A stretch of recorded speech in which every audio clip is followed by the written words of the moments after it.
Welcome to the party, pal. This is Fountainhead Forum 43. I have Tone Vays, who started out in finance, but now he's working for Bitcoin. He has a conference called Unconfiscatable, which is looks like a very impressive conference later this year with many Bitcoiners there.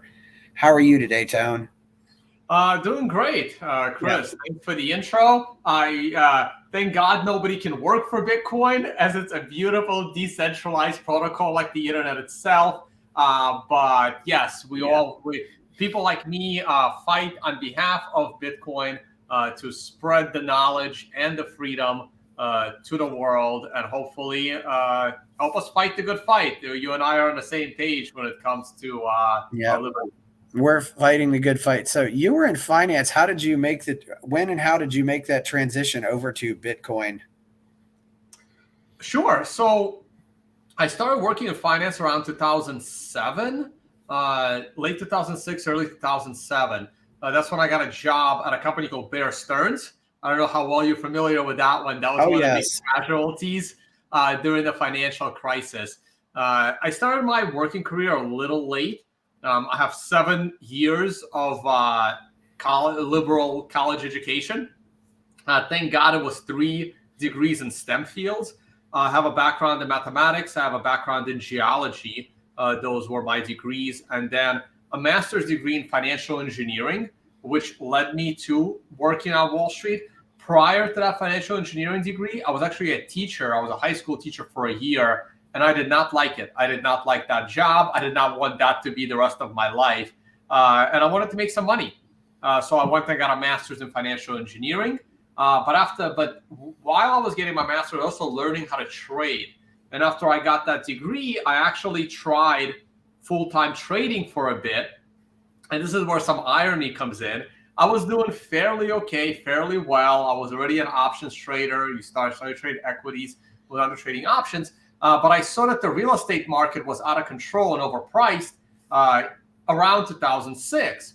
So I started shorting the real estate market. And after shorting the real estate market for a year and the market kept going against me, I kind of ran out of money trading on my own and therefore had to go get a job. And that job was at Bear Stearns, which a year later, and after I ran out of money shorting the real estate market in 2006, I got a job in 2007, ironically, at Bear Stearns, which collapsed because of the overhyped real estate market. So I was just a little bit early, and I worked on Wall Street for about 10 years, but I was always itching to get back to full-time trading.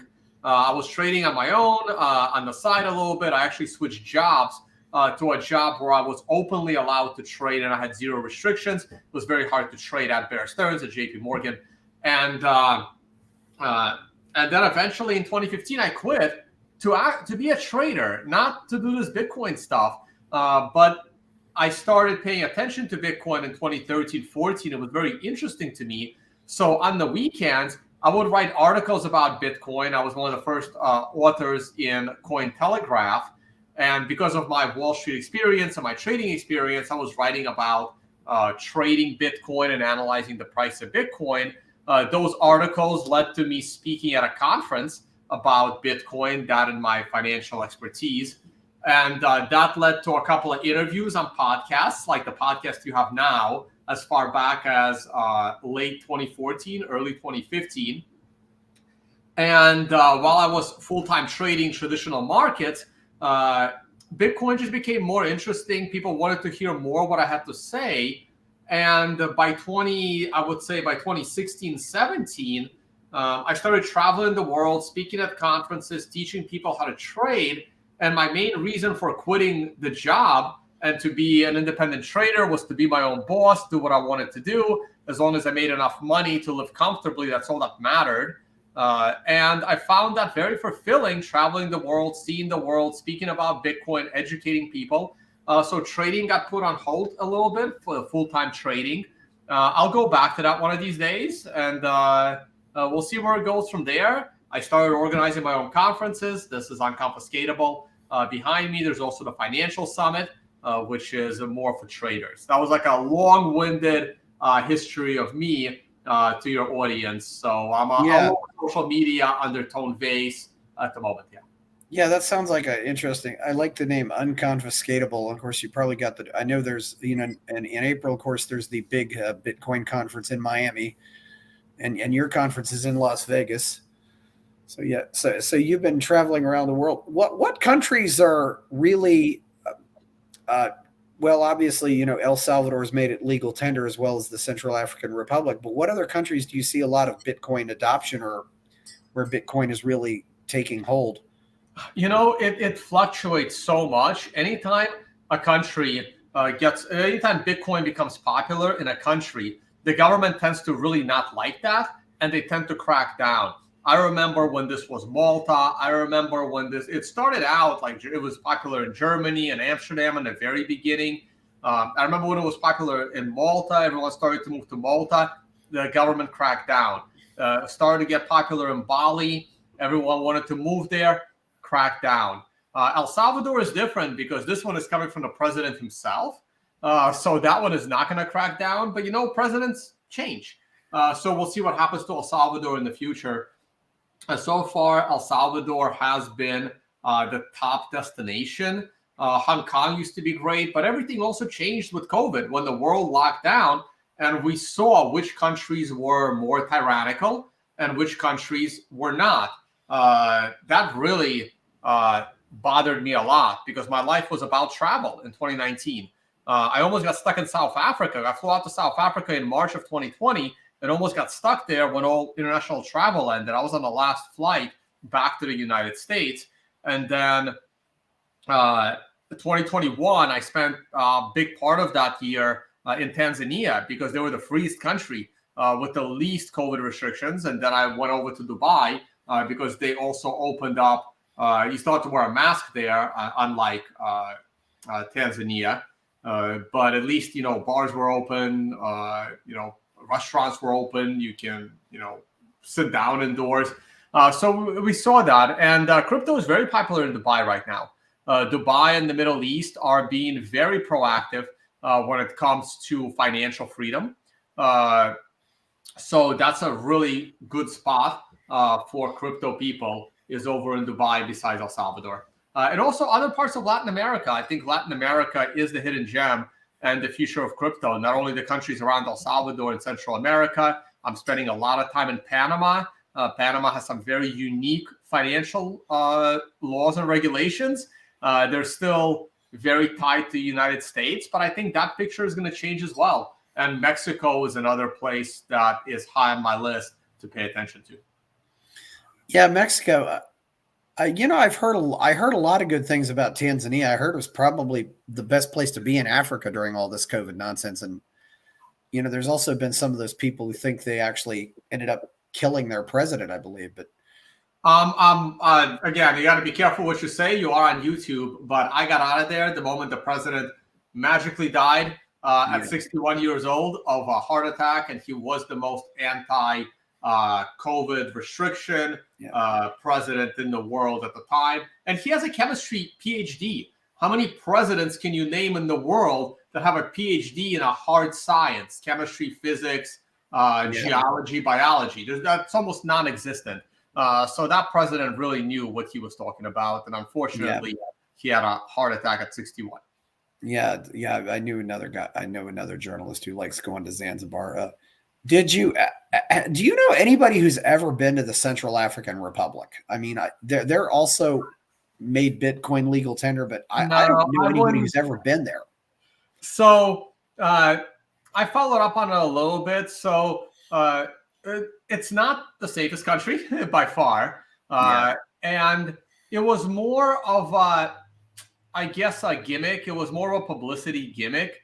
While they did announce they're going to make Bitcoin legal tender, it was for the purposes of making their own cryptocurrency. And that is what they're actually doing and actually promoting. And people have to realize that when a country creates their own cryptocurrency, that's no different than any other currency that the government creates. So they use the word Bitcoin in every single crypto and even CBDCs. They all throw the word Bitcoin around because it catches attention. But the intention of the Central Republic, African Central Republic, was never to actually promote Bitcoin in any meaningful way. It was just a way that people have heard of the country, and it was a way for them to get their own token out there. No similar than the rapper and artist Akon, who has his own token as well that he's trying to spread across Africa. That is going to be better than the other currencies used in Africa. Look, it's a debatable issue. Many African countries still use the French and their currency system that they're trying to get out of. Other African countries are having huge issues with their currencies, from Zimbabwe over to Angola, and many other countries are going through hyperinflation. Egypt, though Egypt is, you can claim that that's Middle East, even though it's part of the African continent. And so there's lots of issues in the traditional currencies in Africa, but a centralized crypto solution is not a solution. It could be some temporary relief, but unless a country actually starts allowing people to use Bitcoin and promotes people in that country to use Bitcoin, like El Salvador is doing, people are not going to have much financial freedom there.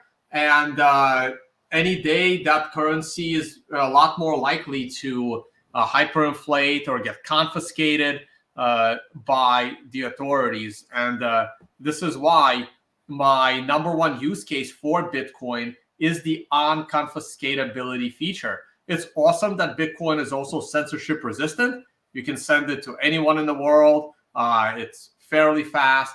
It's fairly cheap. It's not as private as we'd like, but that comes with advantages and disadvantages.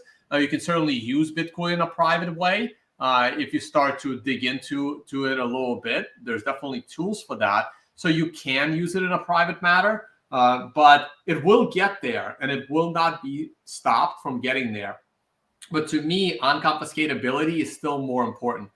Being able to store wealth in a way that no one can take it away from you, and you can take that wealth cross-border by just memorizing a couple of words. I mean, humans have never had that. That is such a powerful feature that it will give people more freedom at a time where our freedoms are being taken away, what feels like on a daily basis. Most definitely. I mean, I don't think there's any currency in Africa that anybody would consider particularly trustworthy. I mean, so it's interesting too, because I worry sometimes that the word Bitcoin may become a genericized trademark.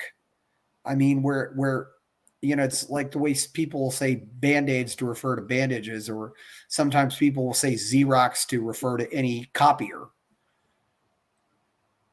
Maybe, but that's not necessarily a bad thing, right? Like Google is now, like the word Google has become a word, like you're Googling something. Yeah, for searching, For searching, even though Google, it's a name of a company, it's the browser is actually called Chrome, but everyone thinks that the browser is Google. It's okay, it becomes a word, like the internet itself.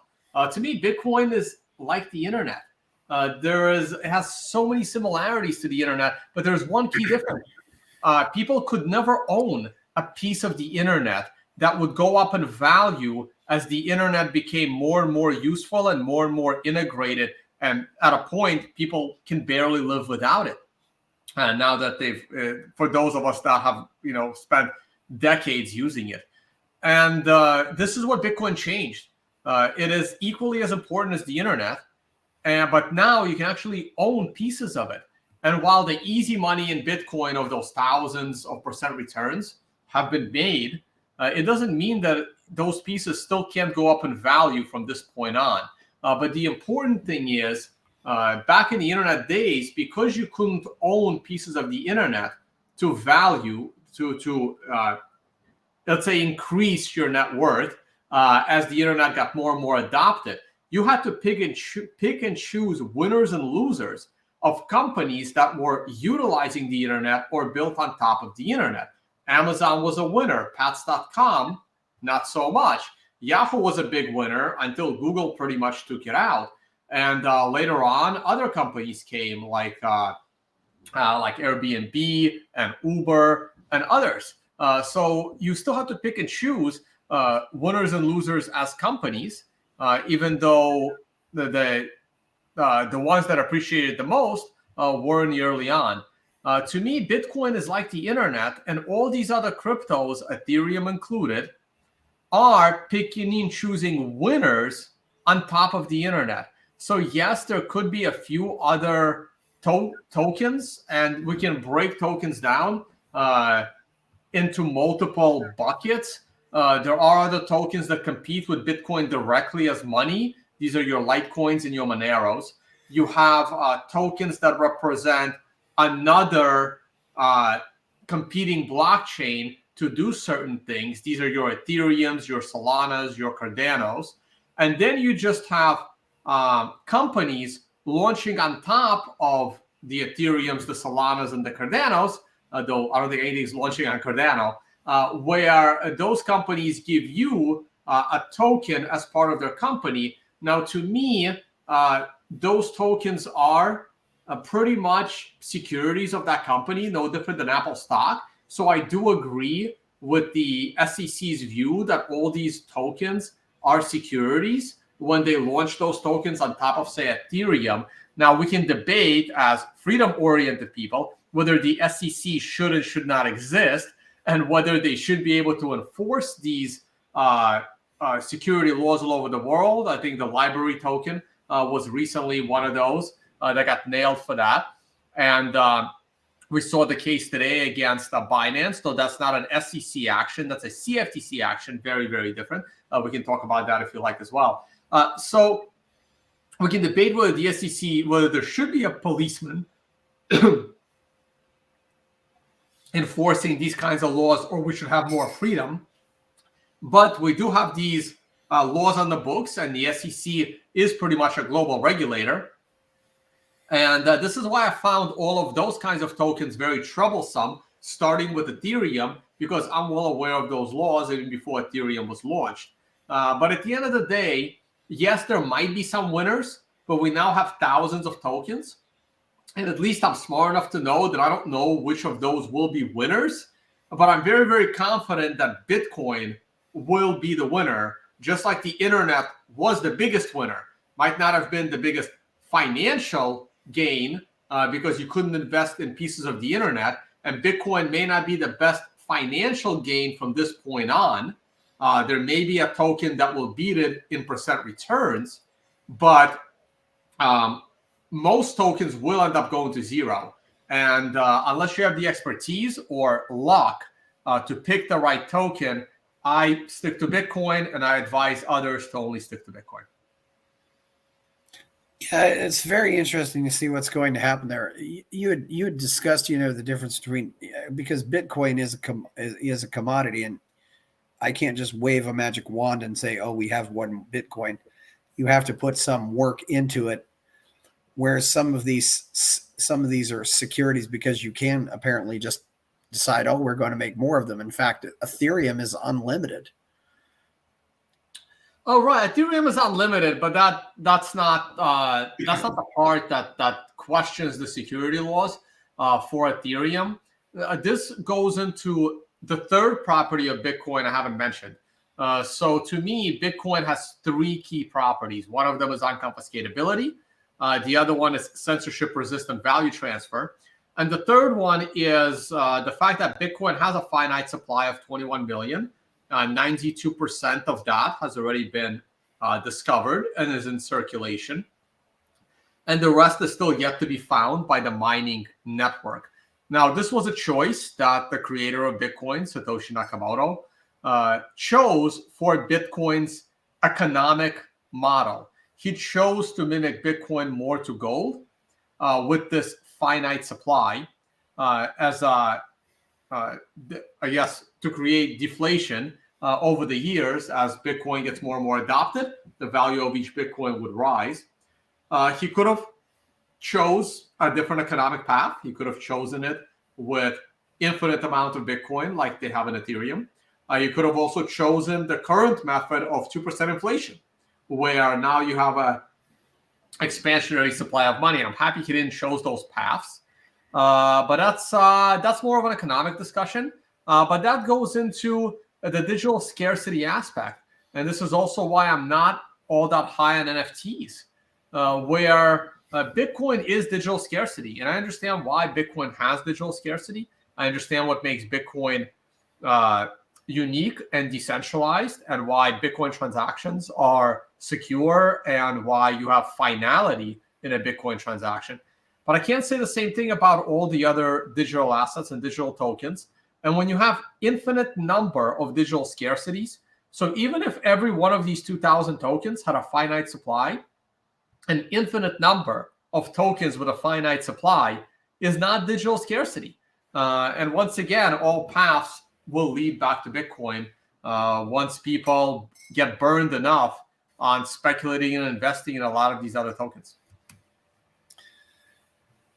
Yeah, there's definitely a lot of, there's definitely a lot of people doing a lot of different things, although there's people, I think, trying to, figure out problems maybe that Bitcoin's not solving. I mean, so where do you think this is going to go? Also, we recently had that, we've had some of these decisions where there seem to be more trying to push out a central bank digital currency. Where do you think that's going, or where do you think what's going to happen with that?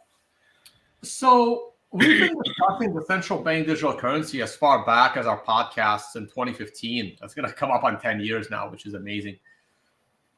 I don't like the term central bank digital currency because every government already has a central bank digital currency. It's the currency of their country.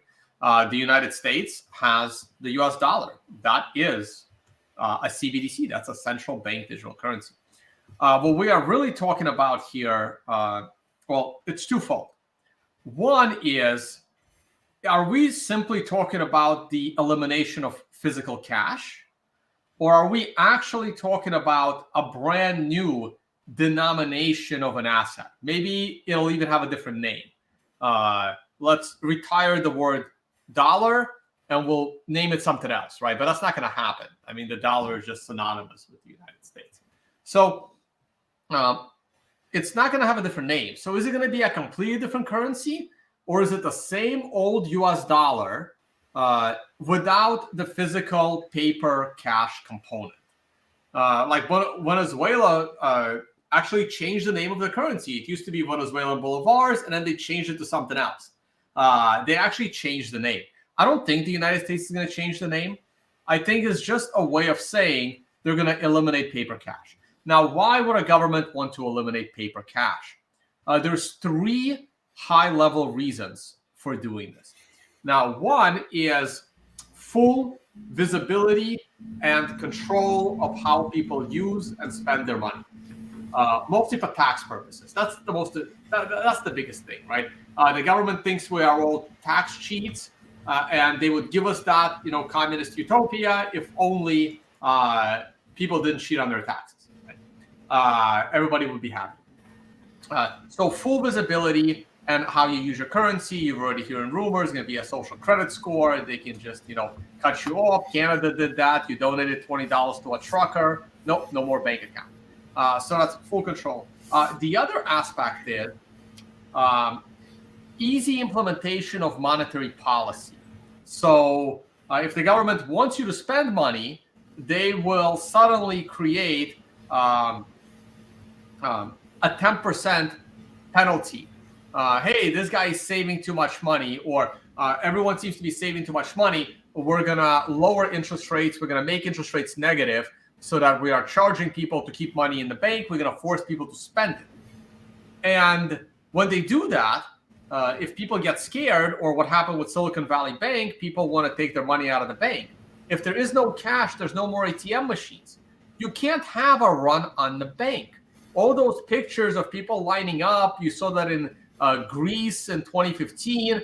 You see that, recently in Lebanon, where people are showing up, with guns, and they're demanding their money out of the bank. You can't demand money out of the bank if there is no physical cash. So you can't have a bank run. Like, how are you going to withdraw your money? And they will control how often you can spend it. So, of course, these are all horrible initiatives. And the sooner they come around, the faster Bitcoin will rise, because Bitcoin is an alternative to this. Bitcoin is equally as digital as the government's CBDC, whether it current one or a future one.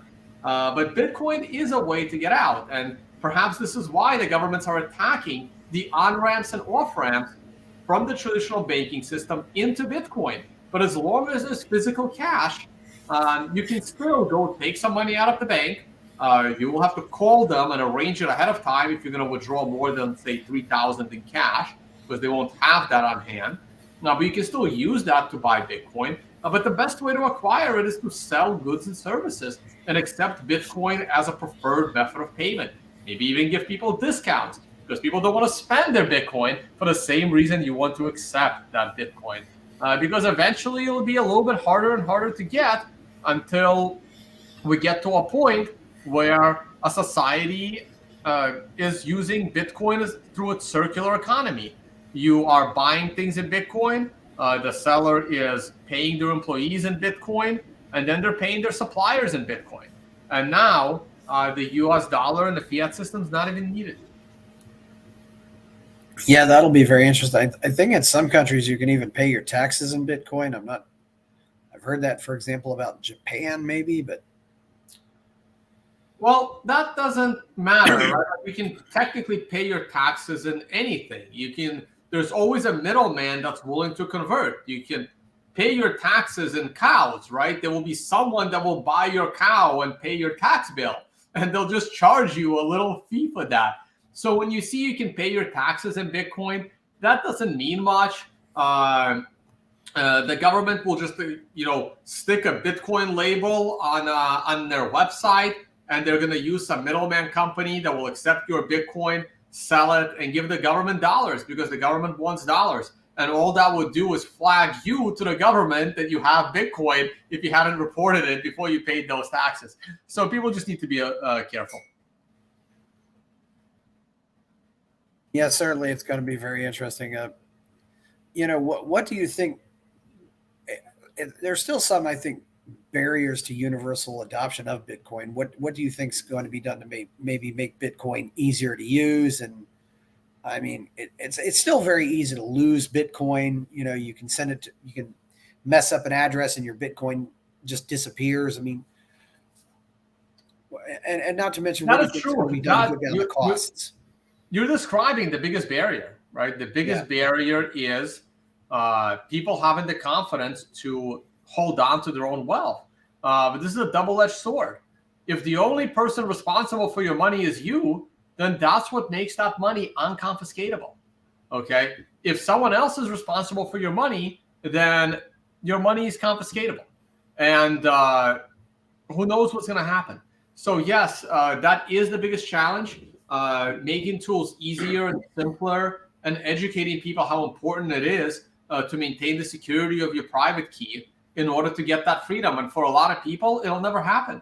Right now, I think most people in the Western countries are using email, but I'm sure there are 85, 90-year-olds right now that never got on email. It was just too much of a technological barrier. And I remember saying this even a long time ago. Look, I'm sorry, maybe Bitcoin is not for grandma. Maybe Bitcoin is something for the next generation that are going to take that responsibility. When we were kids, how many phone numbers did we have memorized in our head?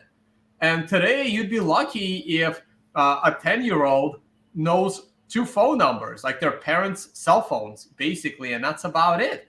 I remember I used to know maybe 20, 25 friends, their phone numbers in my head. We just don't need to think about that stuff anymore because technology made things easier.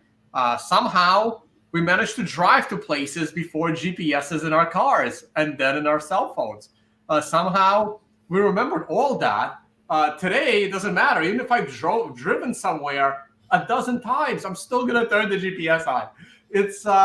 We got a reliance on technology, but it doesn't mean that we can't go back to a time where at least one part is so important that you may want to memorize it and take full responsibility of it.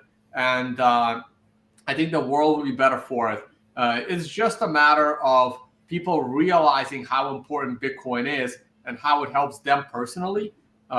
It's very hard to convince someone until they experience it for themselves. Yeah. Well, another thing too I want to bring up is the costs. I mean, you having a financial background, you know that the fees, say if you buy $100,000 worth of Exxon stock, are a lot less than the fees if you buy $100,000 worth of Bitcoin. It's not necessarily true. Now, there is, of course, well, look, there are fees on both sides. It depends. At a time where no one wants to hold on to Bitcoin, you can probably buy Bitcoin at a discount. I've seen it go in both directions. I've seen Bitcoin sold at a discount, and I've seen Bitcoin sold at a premium. Most of the time, a middleman will try to profit from both sides. You want to buy 100,000 worth of Bitcoin? Someone else wants to sell 100,000 worth of Bitcoin. The middleman will try to get 0.5% from one side, 0.5% to the other side, and they make a market. No different than a market maker in the financial markets. Now, when it comes to sending Bitcoin, the fee on Bitcoin transactions has been pretty reasonable lately. It has gone through short periods where the fee on sending Bitcoin gets expensive. But that's because Bitcoin space in a block and how many transactions Bitcoin can handle in a single second or in a block of 10 minutes is limited. But the reason why it's limited is to keep Bitcoin decentralized. One of the biggest risks to Bitcoin is centralization. And the bigger the block, the more transactions it can do per second, the harder it is to maintain a node. I don't want to get too technical on this podcast. And that was one of the risks. And that's why in 2017, there was a big debate whether Bitcoin should be more scalable by increasing the block size or whether it should try to focus on second layer solutions like Lightning. And I'm glad that the direction was Lightning. I was on that side. And right now, Bitcoin transactions are very cheap. They could get more expensive in the future, but the Lightning Network makes transactions almost free and almost instant. Very as close to instant as any other token, and as close to free as any other token. So I still think Bitcoin is the best solution. If you need to make a micropayment, use the Lightning Network. Don't use on-chain Bitcoin. If you need to make a private Bitcoin transaction, maybe use the liquid sidechain of Bitcoin, which utilizes liquid Bitcoins, which are pegged one-to-one to Bitcoin. That network allows for full confidentiality and privacy, similar to what Monero does on-chain, but this does it a little bit off-chain. So Bitcoin is building these tools, or Bitcoin developers are building these tools. But Bitcoin is revolutionizing and evolving all aspects of finance at the same time. The Bitcoin network can't focus only on scaling. They can't focus only on privacy. They can't focus only on this one specific thing, because they need to evolve it all at the same time, because it's too important for the world at the same time, and they have to evolve it as slow and as safe as possible. The Silicon Valley statement of move fast and break things cannot apply to Bitcoin. It's too important to break. There's no other token in the crypto space that's too important to break. I think even the US dollar is less important than Bitcoin, because Bitcoin is the future and the US dollar will eventually lose its global dominance. And I don't know what's next. Maybe the Chinese currency is the best candidate. Maybe the IMF and the West will come up with a better alternative that people will trust before the Chinese currency. Maybe China and the BRICS, Russia, India, a few other countries combined will come up with a solution that's more trusted than the dollar. Either way, I think the dollar is pushing the limits of how long a country's currency was dominating the world. But Bitcoin is just getting started. And I think Bitcoin will be with us till the end of this century. So it's too important to move fast and break things. That's why it's so different than any other project before and after it in the financial world. Yeah. Since you've traveled a lot, if you could live anywhere right now, where would you live? I wouldn't pick a specific destination. I know it's hard if you have a family and you have kids, but my advice would be you want to be as nimble as possible. You want to have a skill set, and you want to have a profession that does not limit you to any single jurisdiction. And no matter where you live, as long as you have the preparation, the capacity, and the ability to get out of that place within a week or two notice and never be back, that is the future. So you want to prepare yourself with multiple residencies, maybe multiple passports, not too many passports. Too many passports come with their own risks. You want to be, you don't want to be tied down to a single destination. And my view of where a good place to, hang out and live changes every year. I used to spend a lot of time in Ukraine.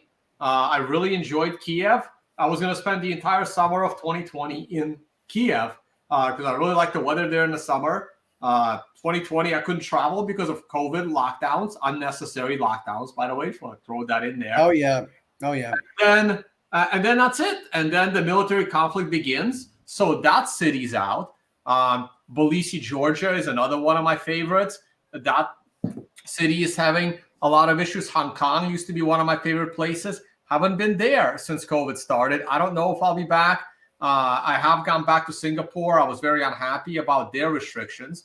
I'm on record as saying I never want to go to New Zealand, Australia, or Canada ever again because of their restrictions. And suddenly Latin America is all over my list.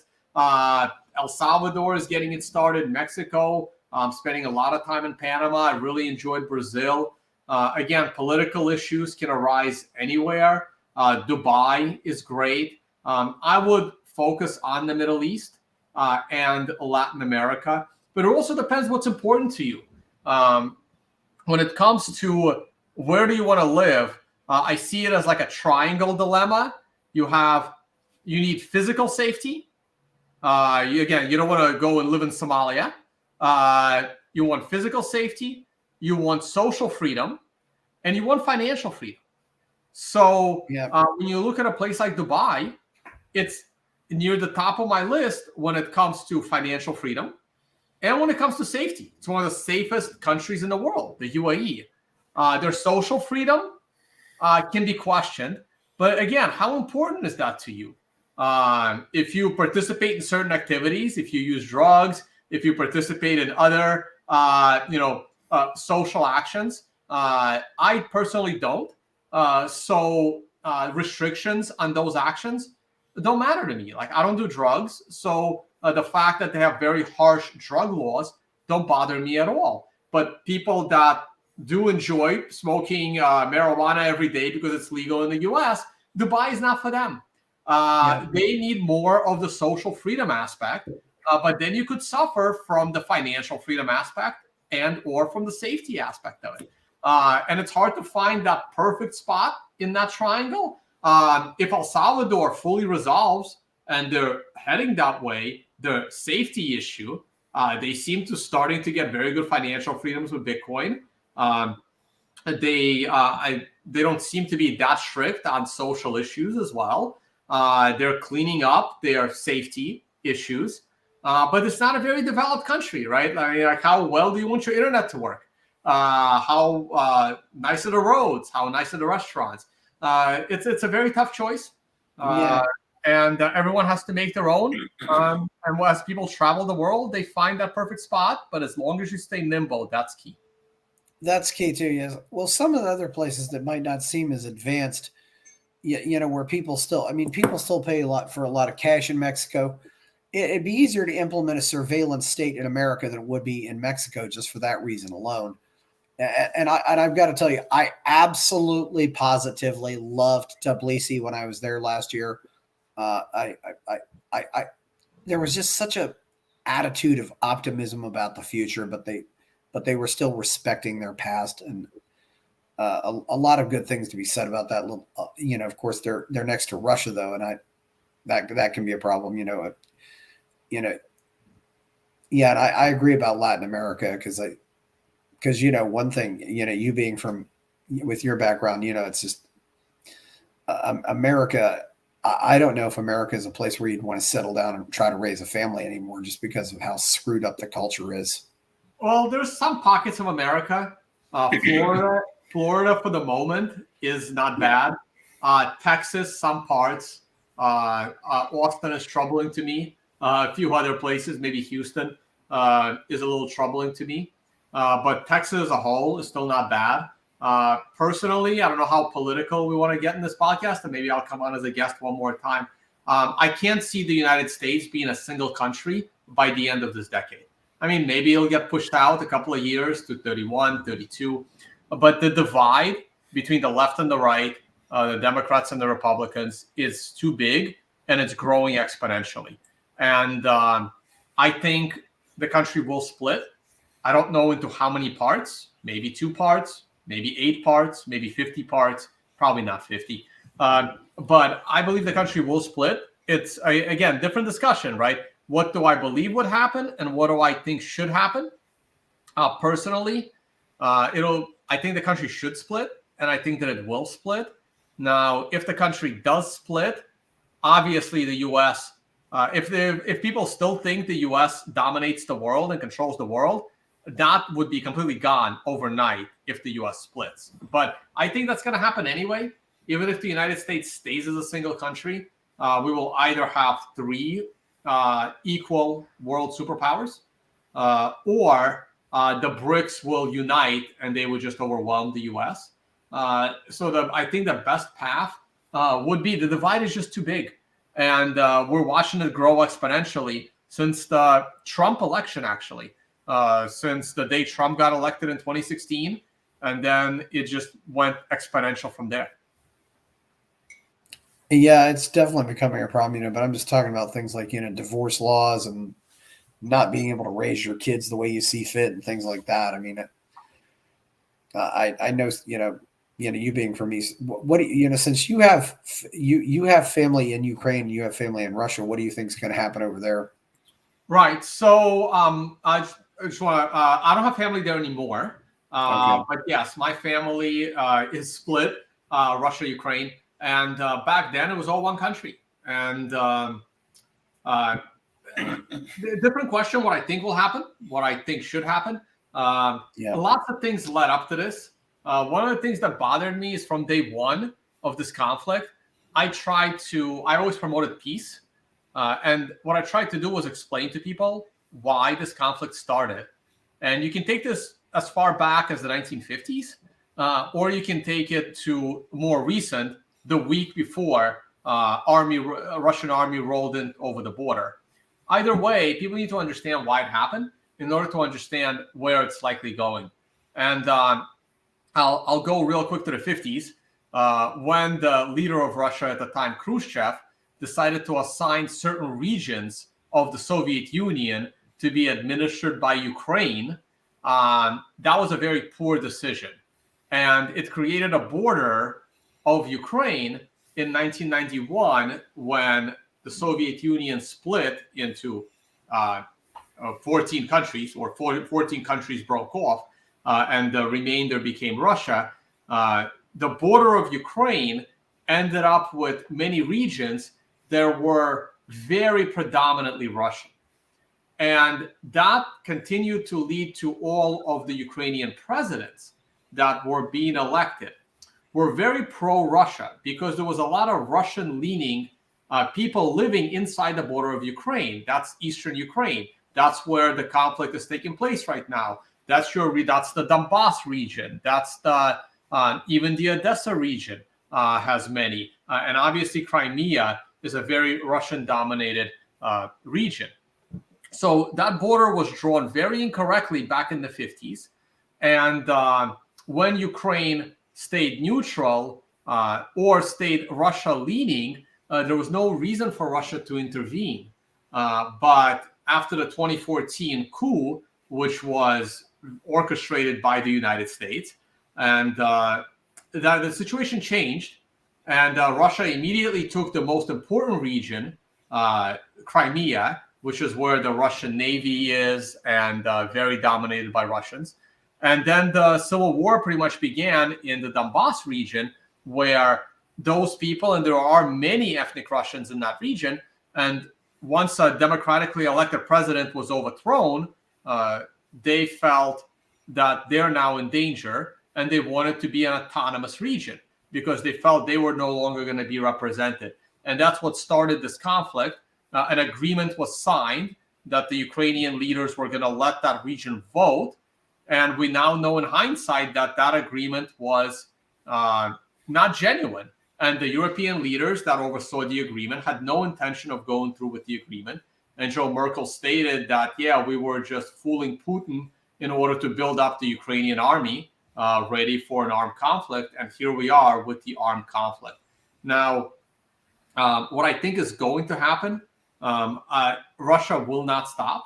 I think Russia has already declared 4 regions to be Russia, and they will keep fighting until they secure those 4 regions.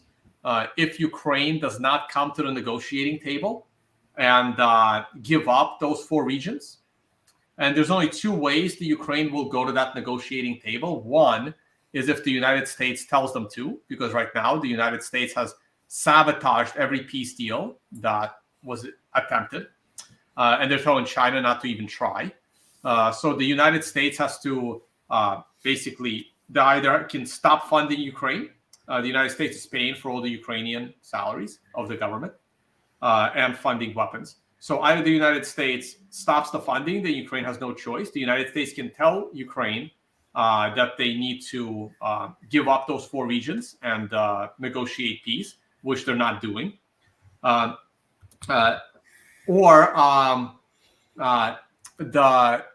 Ukraine can overthrow Zelensky, put in somebody else in charge, and that person will basically say to the United States, you don't tell us what to do anymore, and we're going to go ahead and negotiate our own peace with Russia. And these paths are not very likely, so I don't think this is going to stop anytime soon. But I don't see any reason why Russia would stop until they take those 4 regions. And if those situations don't happen after Russia takes those 4 regions, they will probably go further. I don't think they want to take all of Ukraine. They've made their views clear. They want Ukraine to stay neutral. They don't want Ukraine in NATO. They don't want Ukraine in the European Union, though they may allow that one. But they certainly don't want any Western-trained military in Ukraine or Western military in Ukraine, period. And they won't stop until they get that.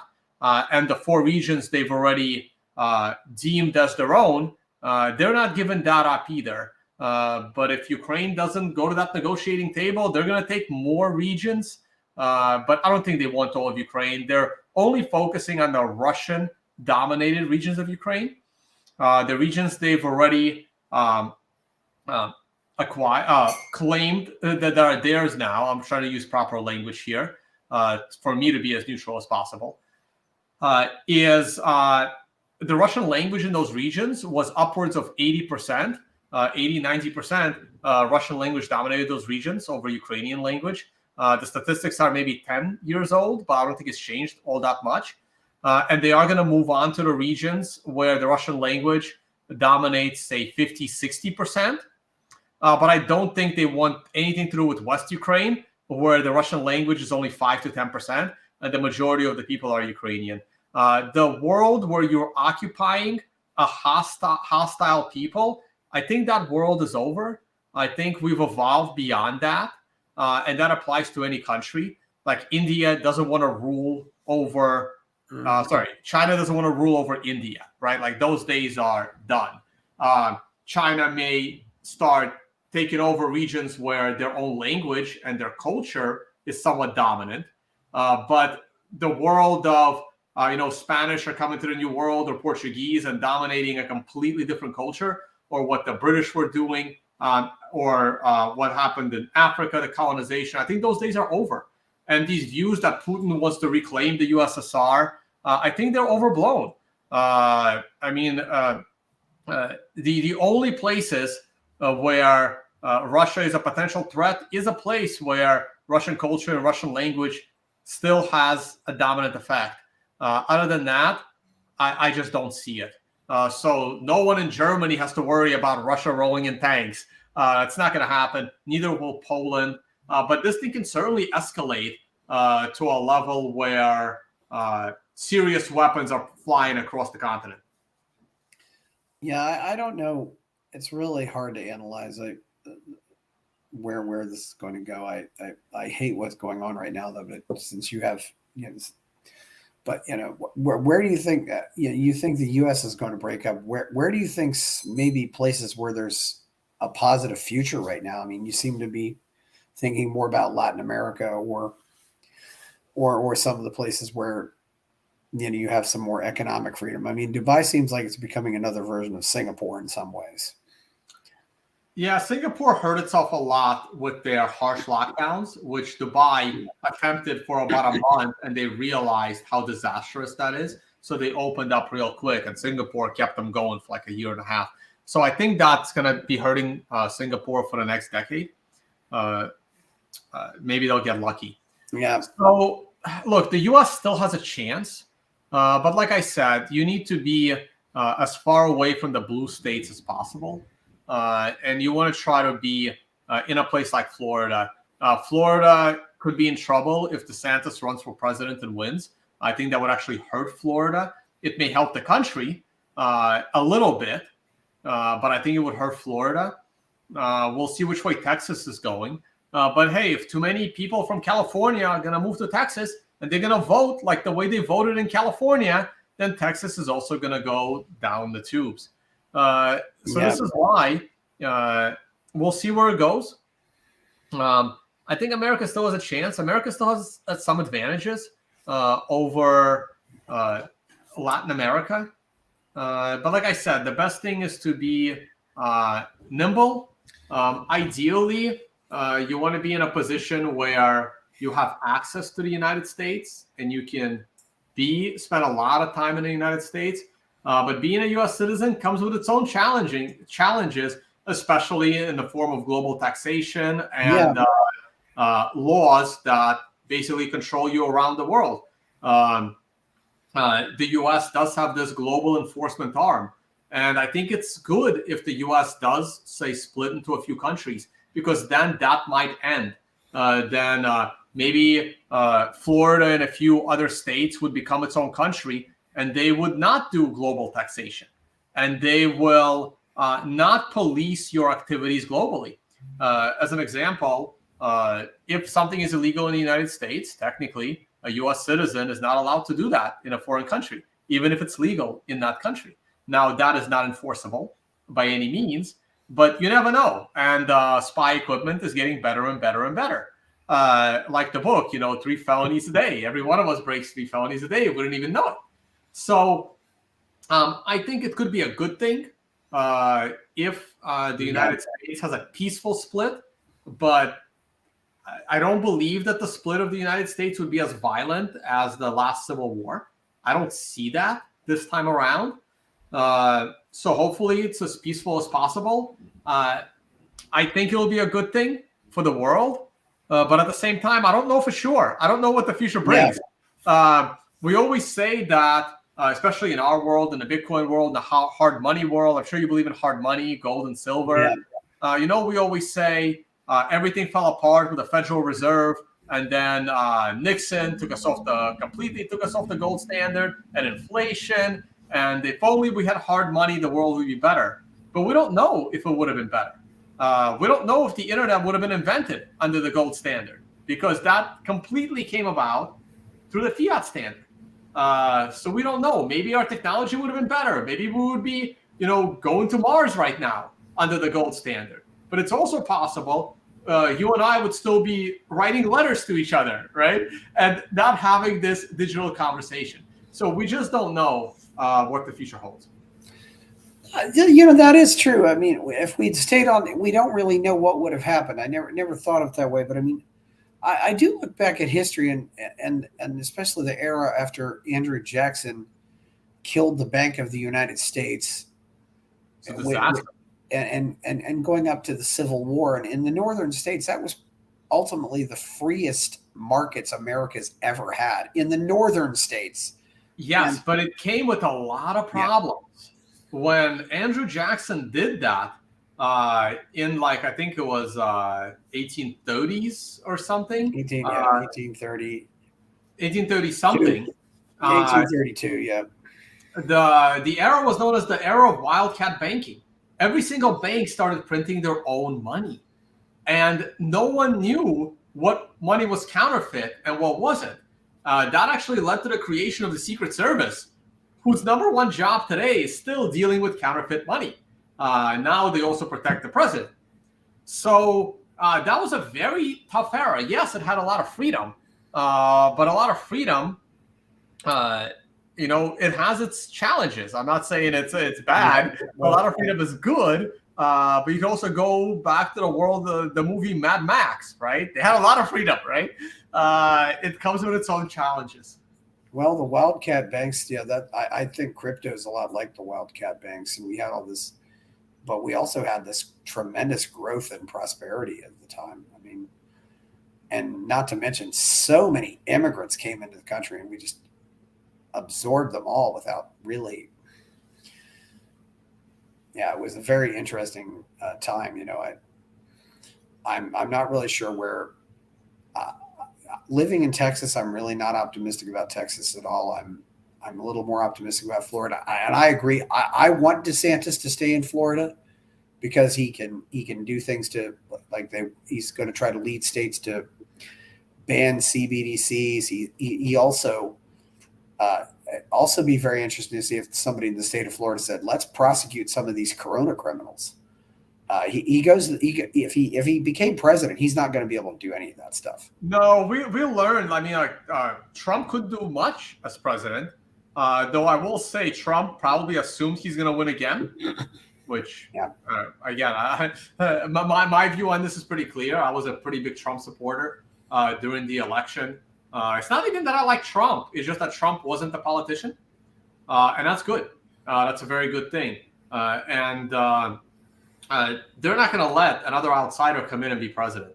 And even governors are a problem for the current ruling class in Washington. Senators and House representative members, they all live in Washington. They don't live in their states. They have their office in Washington. They show up for, a ribbon cutting ceremony in their district, and that's it. They live in Washington. Governors live in their state. Reagan was a governor, and now we have potentially DeSantis trying to be president as a governor, and they're not going to let that happen. And I agree with you. I think DeSantis would be able to do very little as president, but he can do a lot for the citizens of Florida, and hopefully one day we can say you are a citizen of Florida and not a citizen of the United States. Yeah, because I don't see how the system can possibly be reformed at this point. It's either going to reform itself some ways and that's what and all the COVID stuff is really what made me understand we've got to get into Bitcoin, because we've got to take control away from some of these people who seem to be really intent on imploding the world. I think they're just trying to implode everything. They're just trying to take down the world economy and destroy everything. It's we can go down multiple different conspiracy theory paths on this. Yeah. I have no idea. Are they competent enough that they know what they're doing, or are they not competent enough that they don't know what they're doing at all? And we just don't know. We don't know. What we do know is that there is what we do know for sure is that our current president can barely read cue cards. So he's clearly not making the decisions. Yeah. And we don't know who is making those decisions for him. We also know that there is an unreasonably large facet of the federal government. There are straight up neocons that have wanted to destroy Russia since they were born, and they continue to try and do it, even if it leads to the full destruction of the United States, either physically or just handing everything off to China, because as the United States and Russia slowly destroy each other with Europe in between, the world is being open for China. So something that I thought might have been 15 to 20 years away is now potentially within 5 years. just because of what is going on and how the U.S. is handling. So lots of unfortunate things going on. The next election can't come soon enough, but I have zero confidence in the integrity of the U.S. election. So we'll just wait for we'll just wait for who's actually going to be inaugurated in 2 years. Yeah, I don't know what's going to happen, and maybe somebody will come out of nowhere. It's hard to say. I'm still, yeah, I'll, yeah, and more, of course, where Congress is going to go and whatever other agencies come out and say too. I mean, what do you think they'll try to do with Bitcoin in the next few years? I mean, they can try to do whatever they like. They can't stop it. As much as some people hated the internet, there was nothing you can do to stop it. It's technology whose time has come. If Satoshi didn't invent Bitcoin, somebody else would have within 6 months. That's my view on it. Newton is credited for creating calculus, but I already forgot the other guy's name that basically had the same formulas, and Newton just beat him by days, not even by months.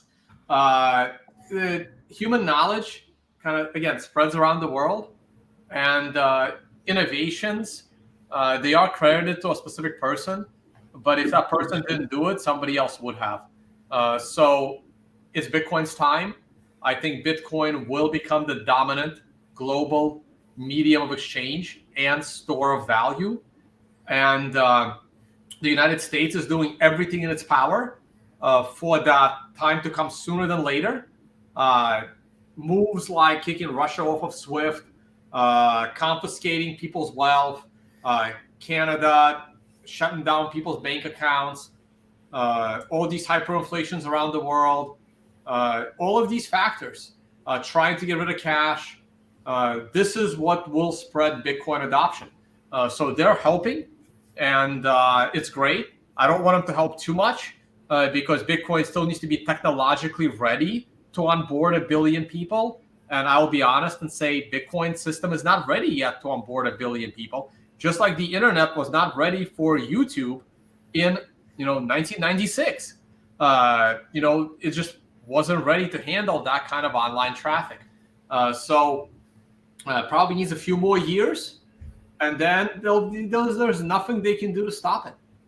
We just have to encourage people that and convince them as to why they need to use Bitcoin, and try to steer them away from scams and point them to the right location of where they can learn the right tools to protect their Bitcoin and how to use their Bitcoin and why they should switch to Bitcoin. Yeah, most of us were if we were on the internet in 96, we were on dial-up. It worked quite well for its time, and it was quite fascinating for its time, and now it doesn't seem like that big a deal. Do you think we'll see an AOL for Bitcoin sometime soon? I mean, oh man, no, the AOL got on the internet.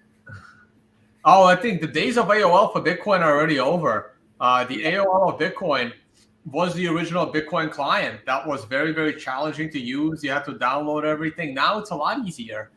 We are entering that age of web email. I remember when I first went to college, I had to use Unix commands to read my college email. It was like typing in like G++ to read my email. And in my first semester in college, it was like, oh my God, there's webmail. We're entering that webmail stage with the Lightning Network. So I think the AOL days are already behind us. And now we're entering the days of using Lightning for small transactions. And companies like Nostr building on top of Bitcoin, where you are in control of your own data. Think of a Twitter competitor where you own the data and not a centralized server. Yeah. So we're entering these days. So yes, I don't think we're at Ethernet yet. We're getting there, but we're in that webmail stage. Well, yeah, I can remember on a number of occasions doing, text-based emails or, with a command line client. I mean, that was Unix-based systems, because that's still, still Unix is still based, Linux is still based on the command line. And I've said, well, if you can't do it from the command line, you can't do it. But it's always going to be that way. It's so yeah. Where do you any other trends you find in the world that are either positive or disturbing in your view? I mean, let's stick to positive. I just like where Bitcoin is right now. The current environment, the current negative side of the environment, the banking situation is very positive for Bitcoin. Bitcoin price is in a very good location. I believe that the bottom is in. I think that we're near the next halving, which starts a cycle, a bullish cycle. Oh, yes. I think that this is a great time to start dollar cost averaging into Bitcoin. You don't have to be a trader. I think a bull market is imminent for Bitcoin. So I'm really going to enjoy the next few years. And as far as the political picture, I don't think anything will change in 2023. And let's hope things don't escalate too much in 2024. But this upcoming U.S. election for president may be the most important election potentially in U.S. history. Oh, how many times have we heard that one? This one's different. I think this one is very, very different. Yes. This show is not financial advice. This show is not legal advice. This show is not tax advice. Thank you. So anyway, that wanted to get that out there, since the block halving is certainly something that does seem to drive the Bitcoin market and well as the crypto markets. And you have the 4-year cycles, and 13, 17, 21 were good years, and 14, 18, 22 were not good years.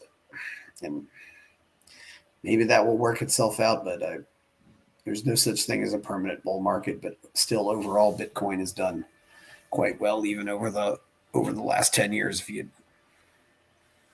bought it 10 years ago, you'd have a nice payoff if that's what you do. But, obviously there are other things to do, though. You can go program or do marketing or do other things. Okay, so I was going to ask you, do you want to address the whole, some of these, there's some environmentalists want to talk about how Bitcoin is depleting our energy and it's going to destroy the environment now. Which I think is horse manure, but anyway, that's another claim we're hearing now and then. There's two things there. I'll try to keep it quick. One is they're outright wrong. Yes. The more energy we as humans use, the better life actually is. And there are elements of using more energy and more humans on the planet that do damage the planet. I'll acknowledge that. But these are localized problems of pollution.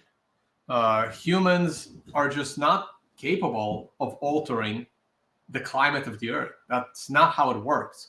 And but yes, the polluting of the oceans is terrible. That's something that needs to be addressed. Local pollutions, dumping stuff in rivers, very bad, needs to be addressed. Things like I'm trying to, like cutting down a lot of rainforest. Again, problems that need to be addressed.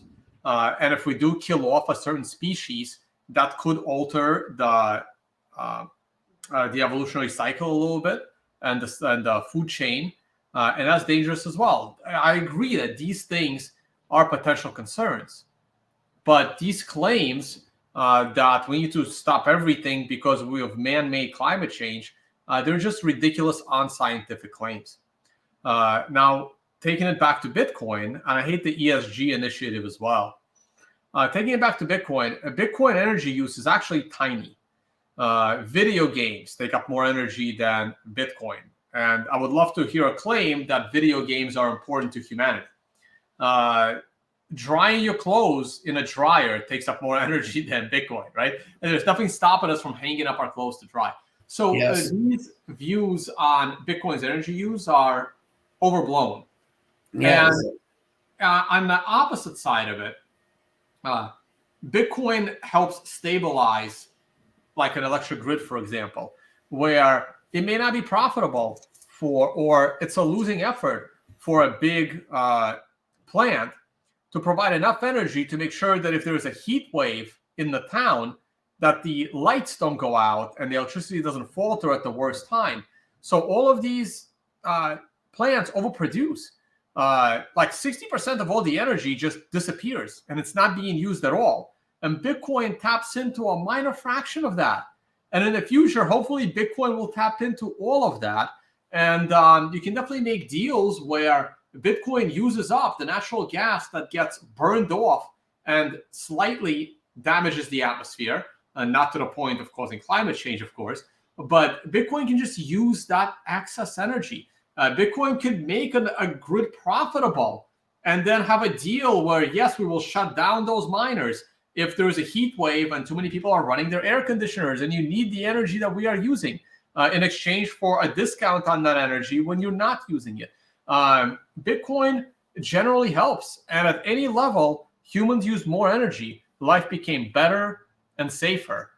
So they're just misguided views to demonize Bitcoin. And the brainwashing on this topic is very, very strong coming from the mainstream media. I agree completely, which raises the inevitable question: is Bitcoin using more computing power than porn? I doubt it.